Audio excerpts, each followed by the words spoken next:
ఉషోదయం ప్రేమించు కాపరి ఉషా కిరణాలు ఉదయకాలపు వాక్య ధ్యానమునకు మిమ్మల్ని ఆహ్వానిస్తున్నాం. ఈ కార్యక్రమము మీకు ఆశీర్వాదకరముగా ఉన్నదని నమ్ముచున్నాము. ప్రార్థనాపూర్వకంగా ఈ ఉదయకాలము దేవుని యొక్క వాక్యంలోకి వెళ్దాం. ప్రార్థన. మమ్మల్ని మిక్కిలిగా ప్రేమిస్తున్న పరలోకపు తండ్రి, మమ్మల్ని ప్రేమించి మరి యొక్క దినమును అనుగ్రహించిన నీ కృపకు వందనాలు చెల్లించుకుంటున్నాం. ఉదయకాల సమయమున నీ వాక్యము చేత నాతోనూ కార్యక్రమం వీక్షిస్తున్న ప్రతి ఒక్కరితోనూ మాట్లాడము. వినగలిగిన చెవిని, గ్రహించుకునే హృదయాన్ని మాకు అనుగ్రహించి నీ వాక్యము చేత మమ్మల్ని బలపరిచి నడిపించమని యేసు పరిశుద్ధ నామమున అడిగి వేడుకుంటున్నాను పరమ తండ్రి, ఆమేన్.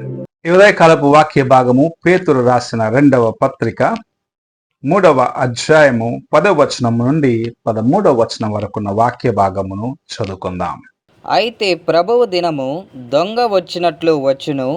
ఆ దినమున ఆకాశములు మహాధ్వనితో గతించిపోవును, పంచభూతములు మిక్కటమైన వేండ్రముతో లయమైపోవును, భూమియు దాని మీదనున్న కృత్యములను కాలిపోవును.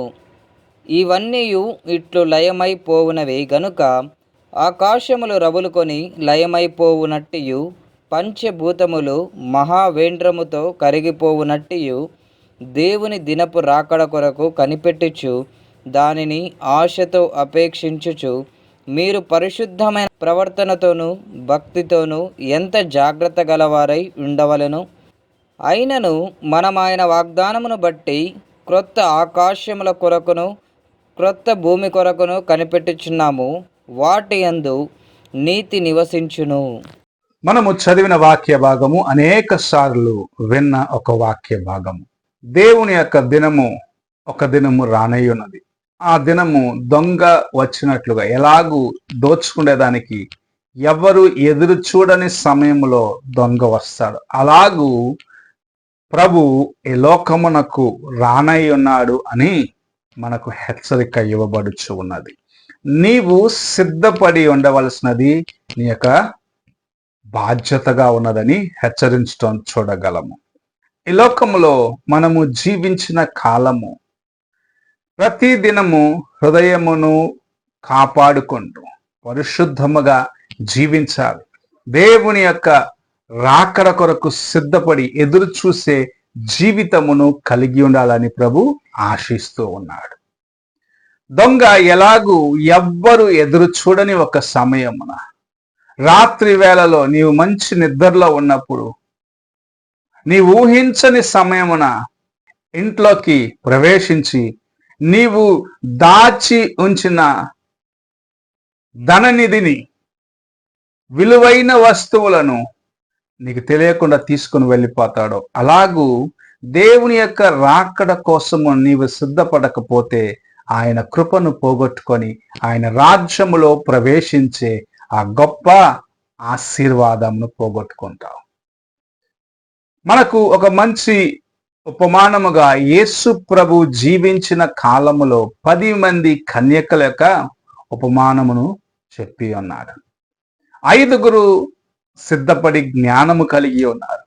5గురు సిద్ధపడని వారిగా జ్ఞానము కొదువుగా ఉన్న వారిని మనం చూసాం. 10 మంది కన్యకలే 10 మంది పెళ్లి కుమారుణ్ణి చూడాలని ఆశించారు, విందులోకి ప్రవేశించాలని సిద్ధపడినారు. కానీ సరి అయిన రీతిగా 5గురు సిద్ధపడ్డారు. సిద్ధపడకుండా ఉన్నవారు వారిలో 5గురు ఉండిపోయినారు. పెళ్లి కుమారుడు తామసం వచ్చేసినప్పుడు, పెళ్లి కుమారుడు రావడం ఆలస్యమైనప్పుడు వారు పడుకొని నిద్రపోయినారు. అయితే పెళ్లి కుమారుడు వచ్చినప్పుడు తమ దివిటీలలో ఉండవలసిన నూనె 5గురు దివిటీలలో లేకపోవటం చేత, కొద్దిగా ఉన్న చేత వారు ఆ వివాహపు విందులోకి ప్రవేశించలేక పోవటం మనం చూస్తూ ఉన్నాం.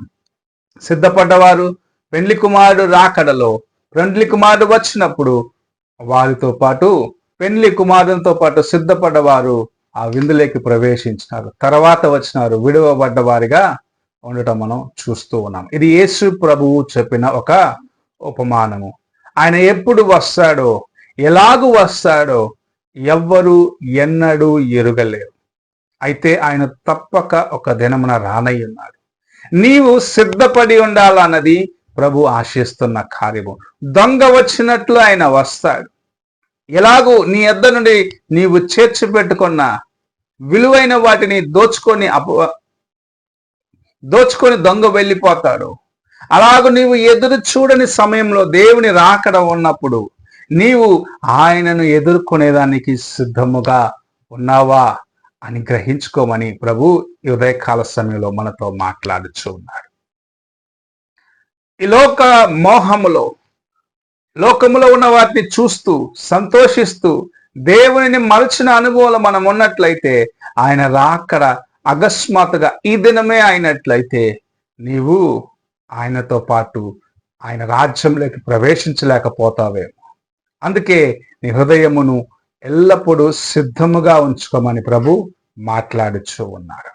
సిద్ధముగా ఉంచుకోవటం అంటే నీ హృదయాన్ని పరిశుద్ధముగా కాపాడుకోవటం. పాపమునకు, లోకమునకు, చెడు తలంపులకు, చెడు కార్యములకు నీలో స్థలము లేకుండా నిన్ను పవిత్రముగా పరిశుద్ధముగా కాపాడుకుంటూ దేవుని కోసము ప్రతి దినము ఎదురు చూడటమే.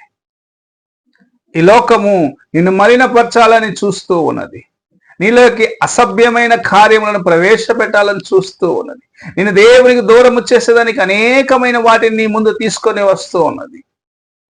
ఈ దినములలో వాటిలో చిక్కుకొని అనేక మంది పెద్దవారి, యవ్వనస్తులేమి, చిన్న పిల్లలతో సహా తమ జీవితములను పాడు చేసుకుంటూ ఉన్నారు.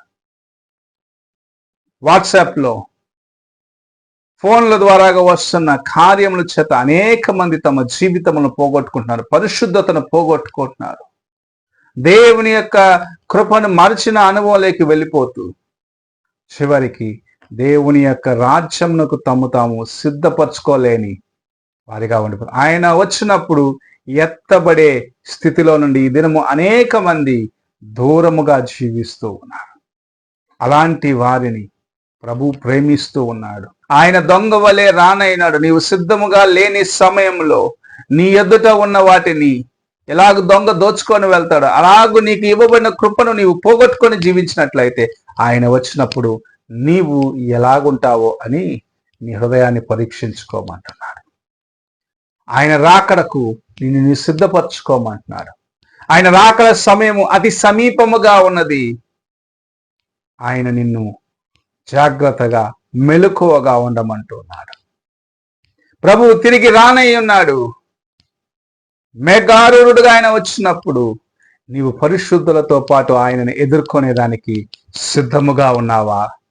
లేక ఈ లోకము చేత ఆకర్షించబడి నీ పరిశుద్ధతను కోల్పోయి దేవుని రాజ్యములోకి ప్రవేశించలేని స్థితిలో ఉన్నావా? ఒక్కసారి నీ హృదయాన్ని ప్రశ్నించుకో. ప్రార్థన చేసుకుందాం. మమ్మల్ని మిక్కిలిగా ప్రేమిస్తున్న పరలోకపు తండ్రి, ఈ ఉదయకాల సమయానికై స్తోత్రములు నాయన. మేము నీ వైపు చూసి నీ యందు నాయన మా యొక్క జీవితమును సరి చేసుకుంటూ ప్రతి దినము నాయన నీ కోసము సిద్ధముగా ఉండే కృపను మాకు అనుగ్రహించమని వేడుకుంటున్నాం. ఈ లోకము, లోక కార్యములు నాయన మమ్మల్ని నాశన వైపు తీసుకొని వెళ్తున్నాయని గ్రహించుకొని నీ కోసము ప్రతి దినము సిద్ధపడిన అనుభవం చేత జీవించే జీవితమును మాకు దయచేయము. ఎలాగూ నాయన 10 మంది కన్యకలు 5గురు సిద్ధపడిన వారుగా ఉన్నారు కనుక వివాహపు విందులోకి ప్రవేశించగలిగినారు పెళ్లి కుమారులతో పాటు. సిద్ధము లేని వారు కూడా కన్యకలే, కానీ ఆ తలుపులు వేయబడిన తర్వాత ఆ వివాహమునకు వచ్చి ఎలాగైతే అంగలార్చినారో అలాంటి స్థితికి మేము వెళ్ళకుండాట్లుగా మమ్మల్ని కనికరించి నడిపించమని యేసు పరిశుద్ధ నామమున అడిగి వేడుకుంటున్నాను పరమ తండ్రి. ఆమేన్. తండ్రి అయిన దేవుని ప్రేమ, కుమారుడైన క్రీస్తు కృప, ఆదరణకర్త అయిన పరిశుద్ధాత్మక సహవాసం ఇప్పుడు ఎల్లప్పుడూ తోడై ఉండి సదాకాలము నడిపించును గాక. ఆమేన్.